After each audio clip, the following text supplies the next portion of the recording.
ሰላም ተመልካቾቻችን ፍልስፍና ሳይንስና ስነ መለኮት በሚል የጀመርነው ውይይት ቀጣይ ክፍል ላይ ነን።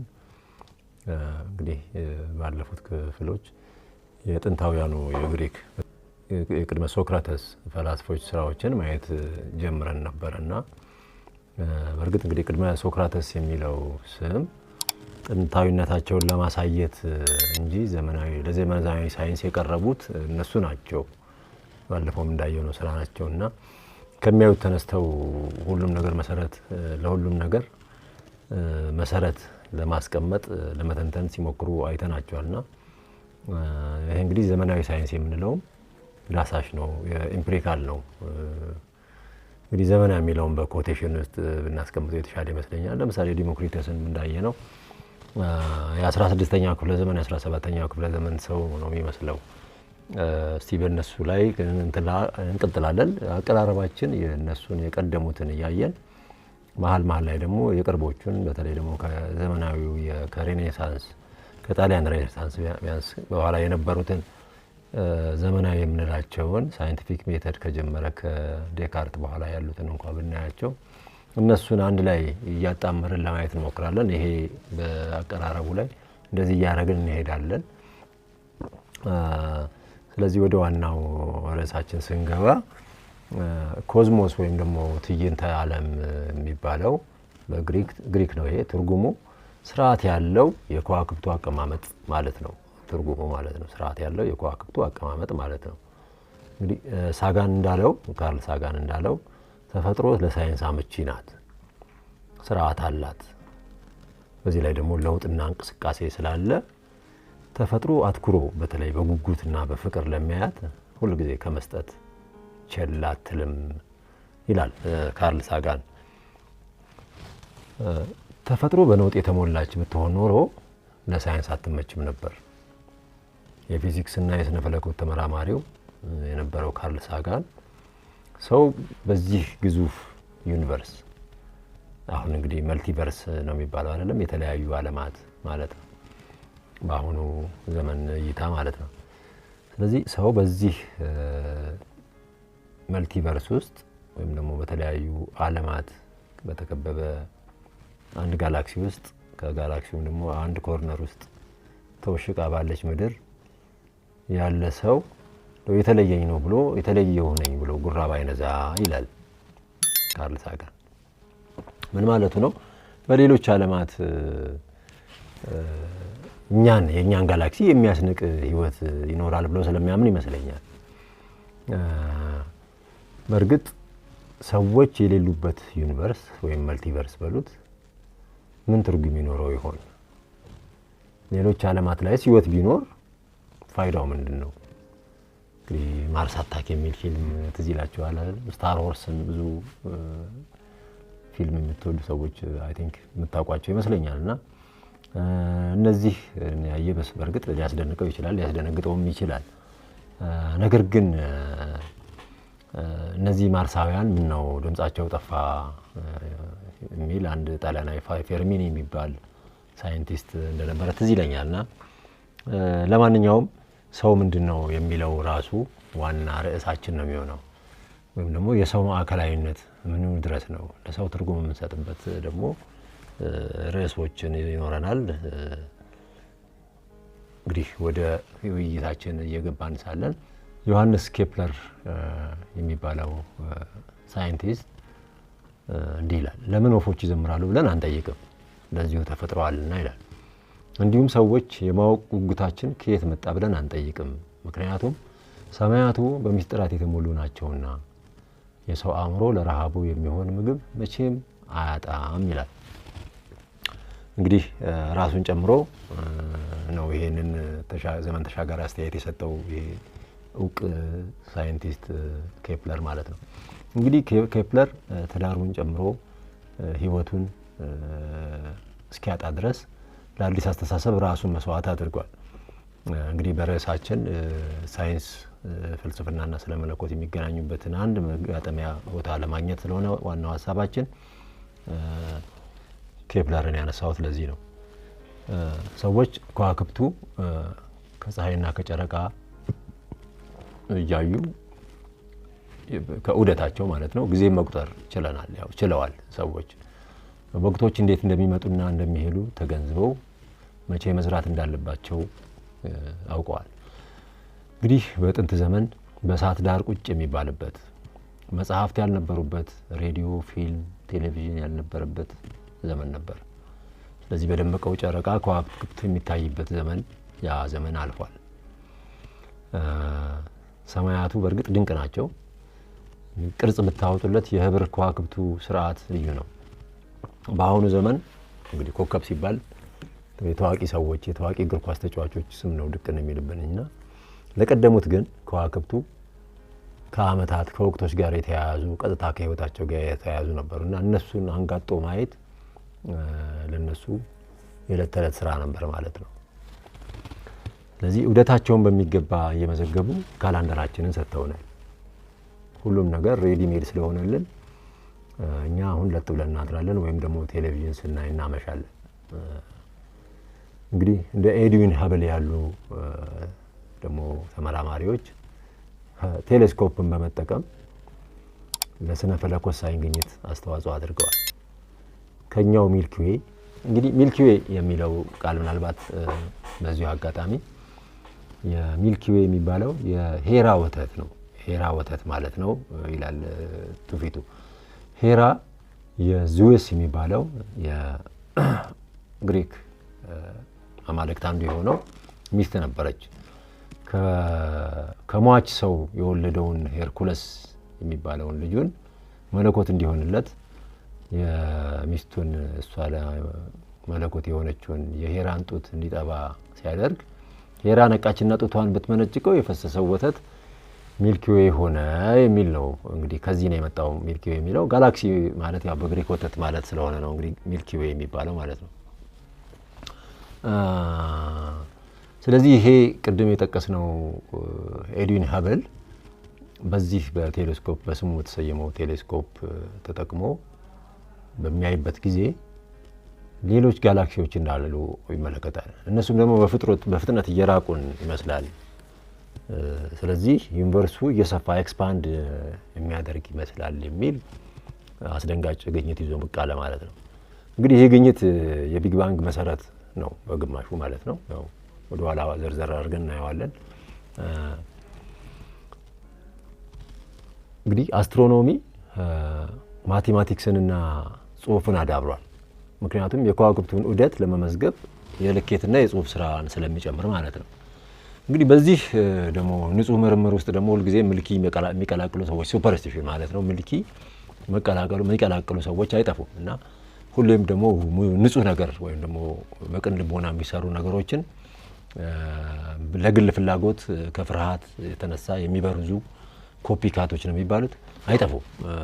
ይሄ በየትኛውም በሃይማኖቱም በፍልስፍናውም በሳይንሱም ሲዶ ሳይንስ የሚባለው ሁልጊዜም እንደዚህ አይነት የሚያስመስሉ ሰዎች አይጠፉም። ስለዚህ ከዋክብቱ የበሽታ ምንጮች ናቸው ወዘተ የሚሉ ሀሳቦች ይዘው ብቅ ይላሉ ማለት ነው። ይሄ አስትሮሎጂ የሚባለው ነው። አስትሮኖሚ አይደለም። አስትሮሎጂ ሲዶ ሳይንስ ይባላል። ሳይንስ የሚመስል ነገር ማለት ነው። በአንድ ወቅት በጣም የተለመደ ነበረ። ዛሬም እንደ ቀልድ አንዳንድ ሰዎች ኮከብ ምንድነው የሚሉ አይጠፉም። እንግዲህ አይደለም ጄሚኒ ነህ ሊብራ ነህ ብለው የሚጠይቁ ሰዎች አሉ፣ ያጋጥመኛል።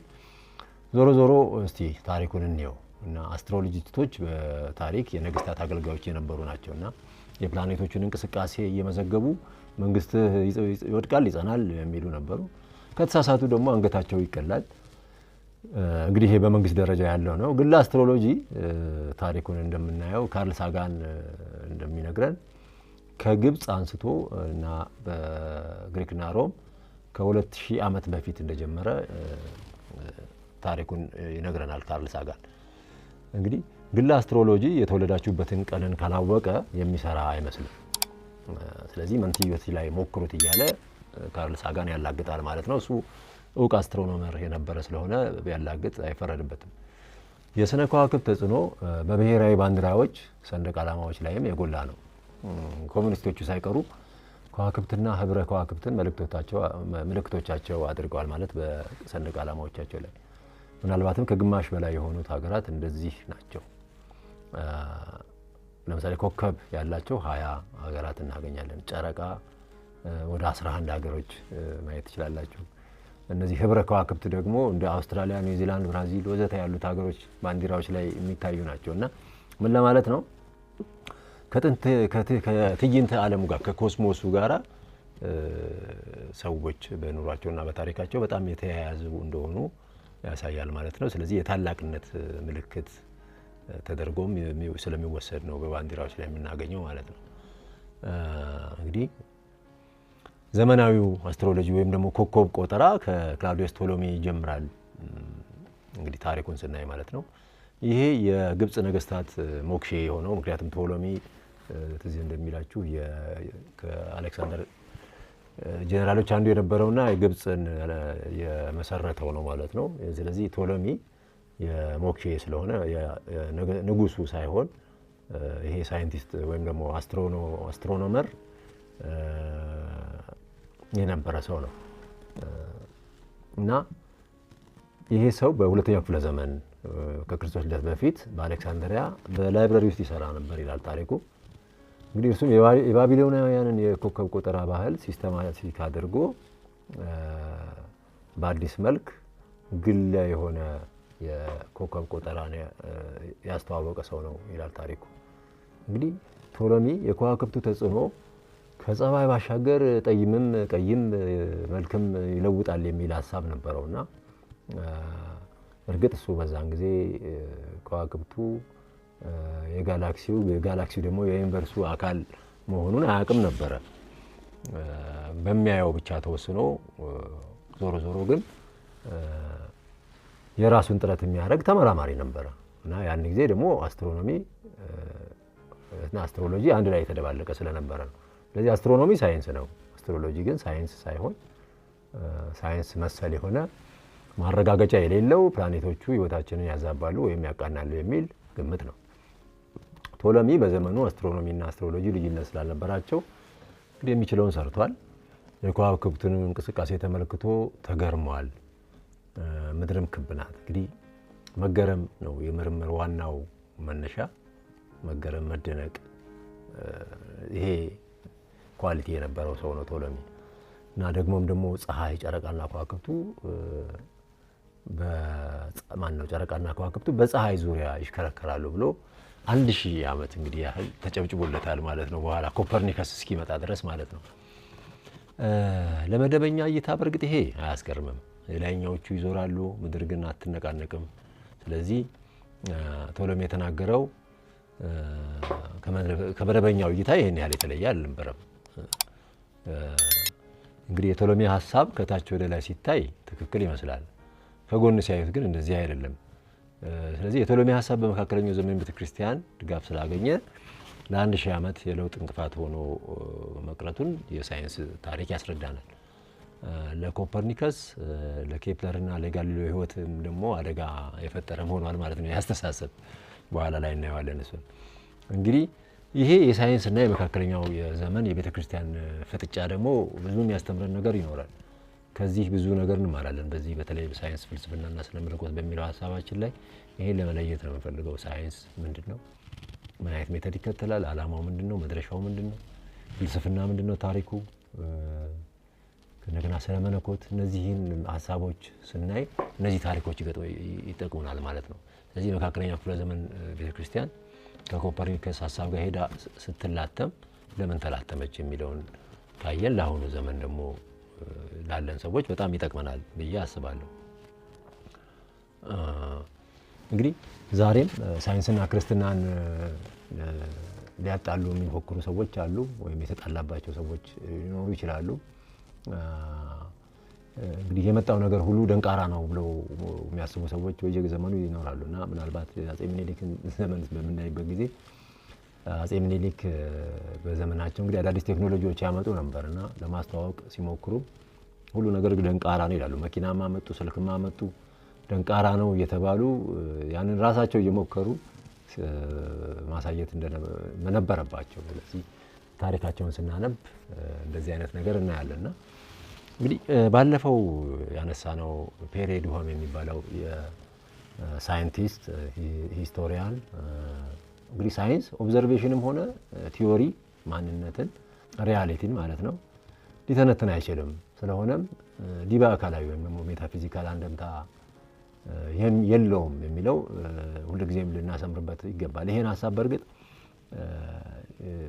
በጥልቀት የምንሄድበትና እስከ መጨረሻው ድረስ ለውይይት ክፍት የምናደርገው ነው የሚሆነው። ምክንያቱም የሳይንስ ዓላማ ምንድን ነው የሚለው ማለት ነው።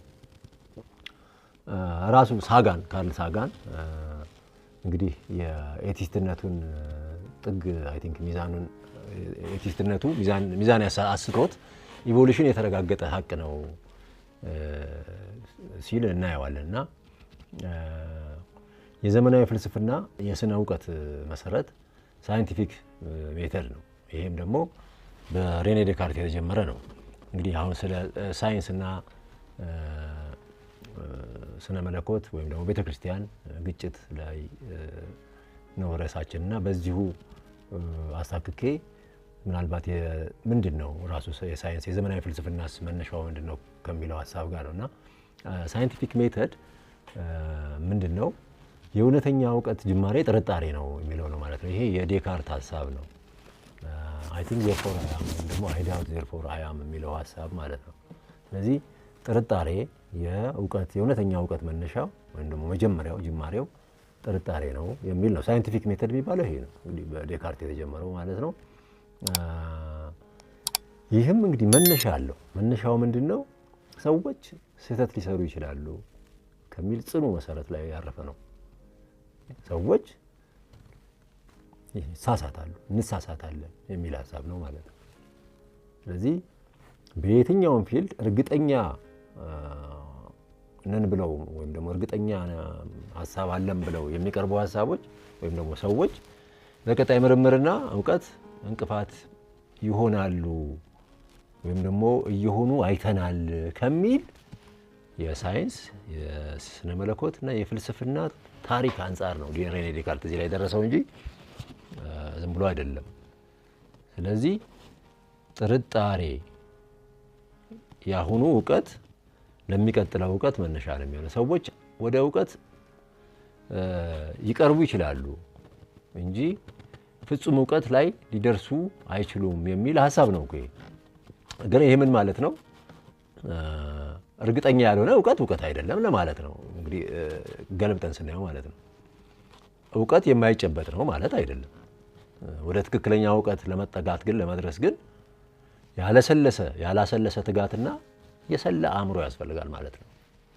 ይሄ ነው ዋናው ሐሳብ። ፍጹም የሆነ ዕውቀት ላይ ልንደርስ አንችልም። ፕሮክሲሜቲ ደግሞ እየቀረብን ነው የምንሄደው የሚል ነው። ይሄ ከሰው ተፈጥሮ የተነሳ ሜተድ ነው ማለት ነው። ይሄንን ሜተድ ይሄ ሳይንቲፊክ ሜተድ የሚባለው ይሄ ሜተድ ማለት ነው። በተለይ ዘመናዊ ሳይንስ በጣም ዳሳሽ ነው፣ ኢምፒሪካል ነው። ስለዚህ ይሄንን ሐሳብ እየደጋገመ እናየዋለን። እንግዲህ በየትኛውም ቅድም እንዳልኩት በስነ መለኮትም ጭምር በስነ መለኮት አስተምህሮች ወይም ደግሞ በስነ መለኮት በቲዮሎጂም ጭምር ሊተገበር የሚገባው ዘይቤ ነው ብዬ አስባለሁ። እኔም ይሄን ሐሳብ ከረጅም ጊዜ ንባብ እና ከሌሎች ሰዎች ከሌሎች የሳይንስና ሪሊጅን ፍልስፍና ካጠኑ ሰዎች የተማርኩት ትምህርት ነው ብዬ አስባለሁ። እንግዲህ ቅዱስ ጳውሎስ ምንድነው ያለው? አሁን በድንግዝግዝ እናያለን ነው ያለው። ፍጹም ዕውቀት የለንም ነው ያለው። ምናልባት በስነ መለኮቱ እንኳን ታላቁ የቤተ ክርስቲያን አባት የሆነው ቅዱስ ጳውሎስ ሐዋርያ የነበረው አሁን በድንግዝግዝ ነው የምናየው ነው ያለው እንጂ ፍጹም ዕውቀት አለኝ አላለም። ስለዚህ ምን ማለቱ ነው? ግን በድንግዝግዝ ማየት ካለማየት የተሻለ ነው። በድንግዝግዝ ማየት አለማየት ማለት አይደለም፣ ግን የማየው ነገር ፍጹም አይደለም ለማለት ነው አነጋገሩ። ስለዚህ ስነ መለኮቶቻችንም ሆነ ሳይንስ ቻሌንጅ እንዳይደረግ ብንመኝ መደረጉ አይቀርም። ስለዚህ ቅድም ያነሳነው ቶሎሚ ምናልባት ቻሌንጅ እናታረጉብኝ አላለም፣ ግን 1000 ዓመት ቆየ ሐሳቡ። ከ1000 ዓመት በኋላ ግን ኮፐርኒከስ መጣና ያንን የሳይንስ አብዮት ይዞ መጣ ማለት ነው። ብንመኝም እንኳን አይቀርም ማለት ነው። አጥር ሰርተን አትድረሱብን ብንል ምናልባት ልጆቻችንን ከማጣት ያለፈ ትርፍ አናገኝም ብዬ አስባለሁ። እንግዲህ ዋልታ ረገጥነት የሚባል ነገር አለ አይደለም? ጽንፈኝነቱ ፈንዳሜንታሊዝም የሚባለው በየትኛውም ፊልድ ጎጂ ነው ብዬ ነው የማስበው። ታሪኩም ይሄን ነው የሚያሳየው። ስነ መለኮታዊም ሆነ ሳይንሳዊ ጽንፈኝነት እናያለን አንዳንድ ጊዜ። ይሄ የእውነተኛ እውቀት ጸር ነው። ስለዚህ ለምሳሌ ዘመናዊ ባዮኬሚስትሪ በሉት ወይም ደግሞ የስነ ህይወት ባዮሎጂ በሉት እንደ ዶኪንስ እና ቅድም ያየነው ካርል ሳጋን በእርግጥ በእውቀታቸው በጣም ልታደንቋቸው የምትችሉ ነገር ግን ጽንፈኞች የሆኑ ሰዎችን አፍርቶ ነው የምናየው። ስለዚህ ኢቮሉሽን እርግጠኛ ነው ማለት ጽንፈኝነት ካልሆነ ምን ሊባል ነው? ስለዚህ ጽንፈኝነት በስነ መለኮትም በሳይንስም አለ ማለት ነው። ብዙ ሳይንቲስቶች ጽንፈኞች ሆነው እናያቸዋለን። በቃ እዚህ ጋር ከዚህ በኋላ ሌላ እውቀት የለም ማለት ይሄ ጽንፈኝነት ነው። በስነ መለኮትም እንደዚሁ ነው። ለምሳሌ አንድ ወጣት ወይም አንድ ህፃን ልጅ መጥቶ ዘፍጥረት አንድ ላይ የተገለጸው የፍጥረት መነሻ ግልጽ አልሆነልኝም እንዳለ ዘፍጥረት መጽሐፉ ግልጽ አልሆነልኝም ቢለኝ ፊቴን ባጠቁርበት ወይም ብሸሸው አላዋቂነቴን ከመግለጥ ያለፈ ሌላ ትርጉም አይሰጠውም። ይልቁንም በትህትና እኔም አልገባኝም፣ እኔም ተማሪ ነኝ፣ አብረን እንፈልግ ብለው የተሻለ ነው የሚሆነው። ተሐድሶ ሪፎርሜሽን የሚባለው ራሱ የመጣው ከጥርጣሬ ነበር። የቤተ ክርስቲያንን ባህል ስህተት ሊኖረው ይችላል። የቤተ ክርስቲያን ትራዲሽን የቤተ ክርስቲያን ትራዲሽን ራሱ ስህተት ነበረው ብለው ነው የተነሱት። የሪፎርሜሽኑ ጀማሪ የሚባሉትን ሉተር፣ ካልቪን ከነሱ በፊት የነበሩትን ዮሐን ኸስ፣ ዮሐን ዋይክሊፍ ናቸው መነሻዎቹ። እነዚህ እስከ ስኮላስቲክ ፈላስፎች ጀምሮ ያሉት ማለት ነው። ስለዚህ ስለ መለኮታችን መፈተሽ አለበት ስላሉ ነው ተሐድሶ የመጣው ማለት ነው። ነገር ግን እነሱ ደግሞ በፈንታቸው መፈተሽ ነበረባቸው። ተሐድሶ ያመጡትም ደግሞ ከእንደገና ኢንስቲትዩሽናል ሲሆኑ ደግሞ ራሳቸው አሳዳጅ እንደነበሩት እዚህ ይለናል። ሌሎችን ደግሞ የሚያገሉና ከእንደገና ደግሞ የስነ መለኮቱ እንቅፋት ደግሞ ሲሆኑ ታሪካቸው ያሳያል። ስለዚህ ዛሬም የቆምንበት ስነ መለኮት ወይንም ሌላ ማንኛውም እውቀት አይፈተሽም፣ ሊፈተሽ አይገባም ካልን ወደፊት አንራመድም ማለት ነው። እንግዲህ የፍጥረት ሳይንስ ሀቅ ሊሆን አይችልም፣ ቲዮሪ ግን ሊሆን ይችላል። በዚህ ሀሳብ ከሄድም ማለት ነው ለትችት የሚቀርብ ቲዮሪ ማለት ነው። ከመጀመሪያው የነበረውን ለማወቅ አብሮ መገኘት ያስፈልጋል። ነገር ግን ፍጥረት ጋር ጅማሬው ላይ ስላልነበረን ያን ለማወቅ ጉጉታችንን ማስፋት ወይም ደግሞ ተስፋ ቆርጦ ማቆም አይደለም። ምን እያልኩኝ ነው? ለምሳሌ ቢግ ባንግ ቲዮሪ ነው። እንዲህ ካልሆነ ያው የአምባገነኖች ቃል ነው የሚሆነው። አሁን ግን የቢግ ባንግ የኢአማንያን እምነት ሆኖ ወይም ደግሞ ኢቮሉሽን የኢአማንያን እምነት ሆኖ የመካከለኛው ዘመን የሮማ ቤተክርስቲያን ካረገችው የባሰ ጽንፈኛ ሆኖ እናየዋለን ማለት ነው።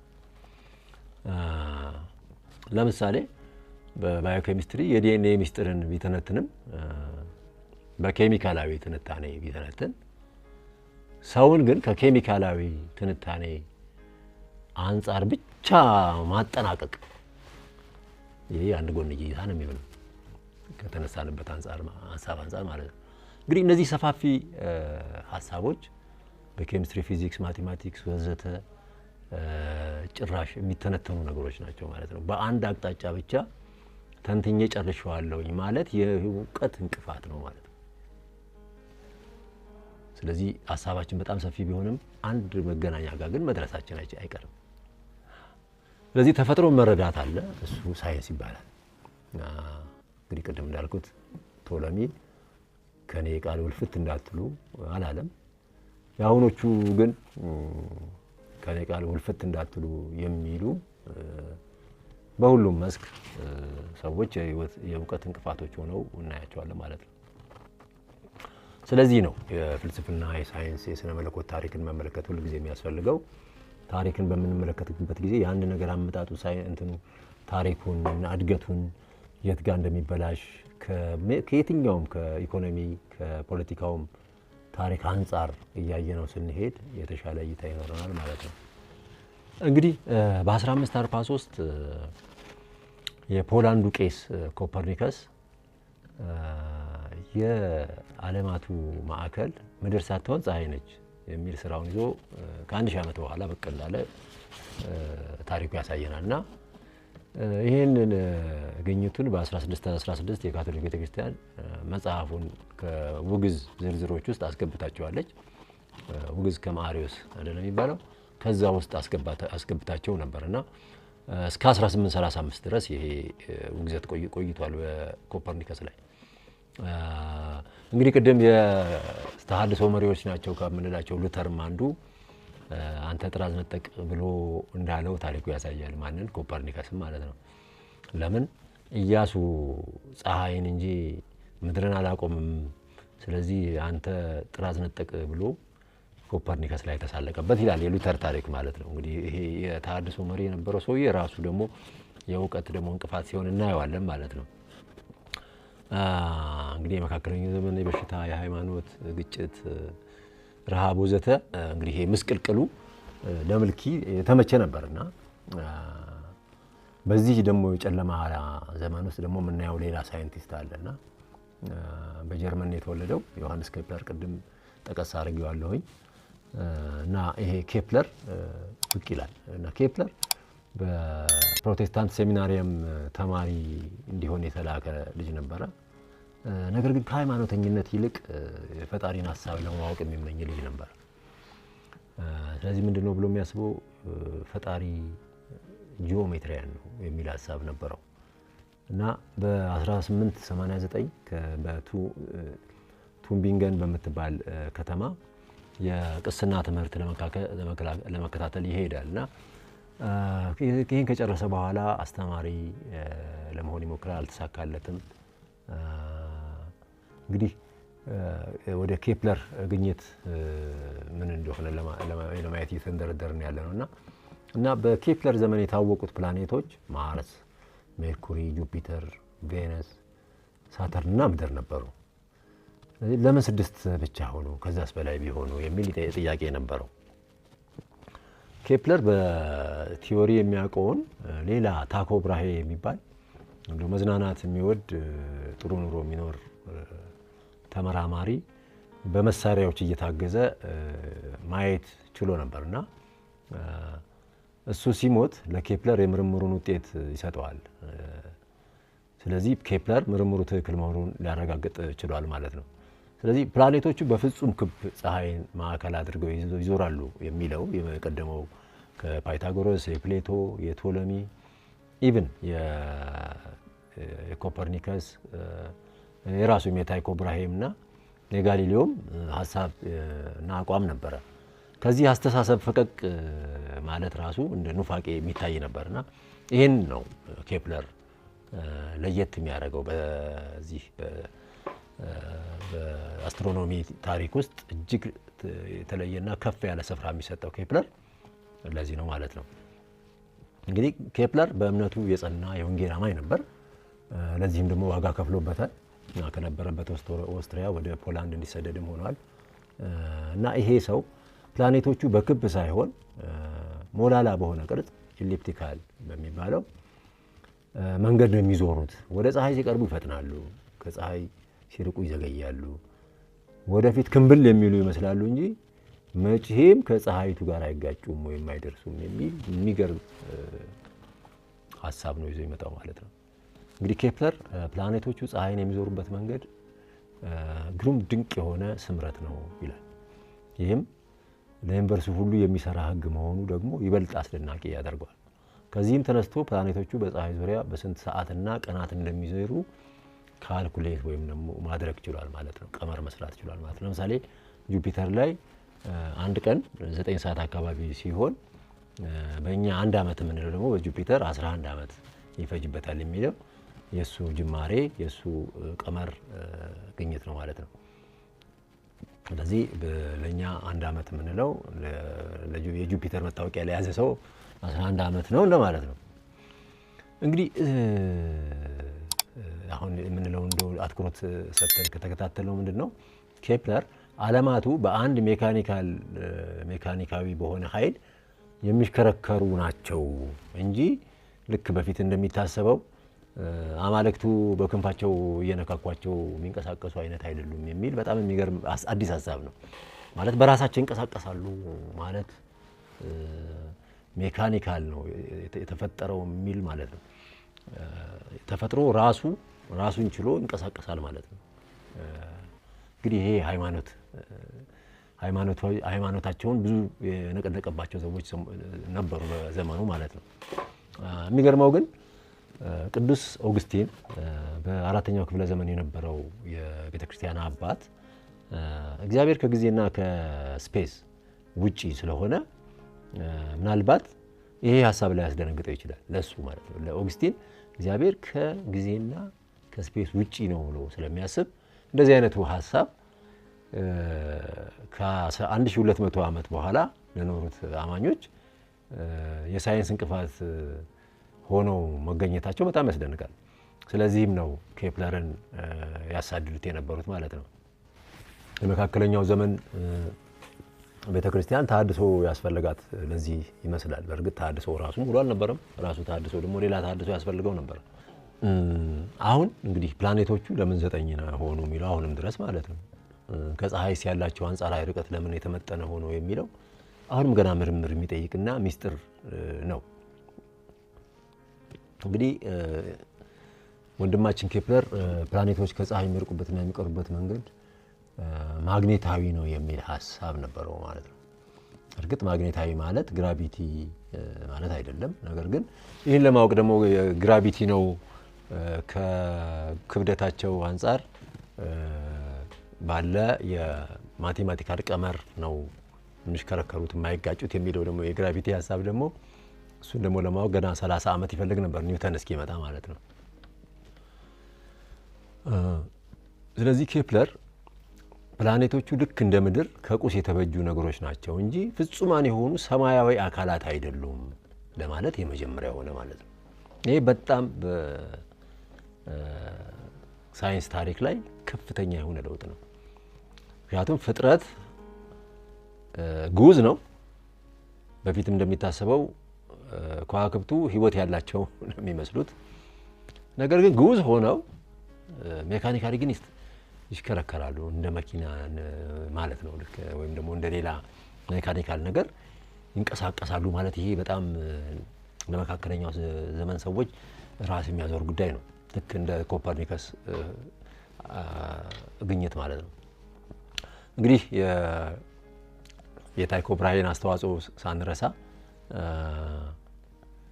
ምንም እንኳን በደስታ ወዳጅነቱ ህይወቱ ቢያጥርም በኋላ ቀር በሆኑ መሳሪያዎችም ቢሆን የሰበሰባቸው መረጃዎች ለዚህ ለምስኪኑ ኬፕለር ድምዳሜ ማረጋገጫ ሆነውለታል ማለት ነው። እንግዲህ ስለ ኬፕለር ለመጨረስ ያህል ስለ ኬፕለር ህይወት ለማጠናቀቅ ያህል ኮንክሉዥን ለመስጠት ያህል ኬፕለር እንግዲህ ምንድነው የሚለው ግኝቶቹ በሙሉ እንደ ሙዚቃ ኖታዎች የተዋሃዱ ነበሩ ይላል። የሚጥም ሙዚቃ ነበር መሰማው ነው የሚለውና የፈጣሪ ሙዚቃ ነው የሚለው እሱ። ይሄ እሱ ፈጣሪን ኢንዲኬት የሚያደርግ ነገር ወደ ፈጣሪ የሚያመለክተኝ ነገር ነው የሚል ሐሳብ ነበር። የሱ ሐሳብ ነው የምላችሁና በእርግጥ ይሄን ሙዚቃ የሚሰማው ሙዚቃ ሳያጣጥም የ30 ዓመቱ የሃይማኖት ጦርነት ተነሳና በዚህ ደግሞ ወታደሮች ይዞት የመጡት ተሰበው ነበር። ሚስቱንና ልጁን ያጣል። የሉተራን ቤተክርስቲያን ደግሞ ግለኛ ነው ኢንዲፔንደንትስ ነው ብላ ታገለዋለች። ካቶሊኮቹ ደግሞ እንደ ጠላት ያዩታልና ከሁሉ ያጣ ነበር። ነገር ግን በፈጣሪውን የሚወድ በፈጣሪው የተወደደ ሆኖ አልፏል ማለት ነው። እንግዲህ ህልሙን የሚያሳካለት አይዛክ ኒውተን እስኪመጣ ማለት ነው።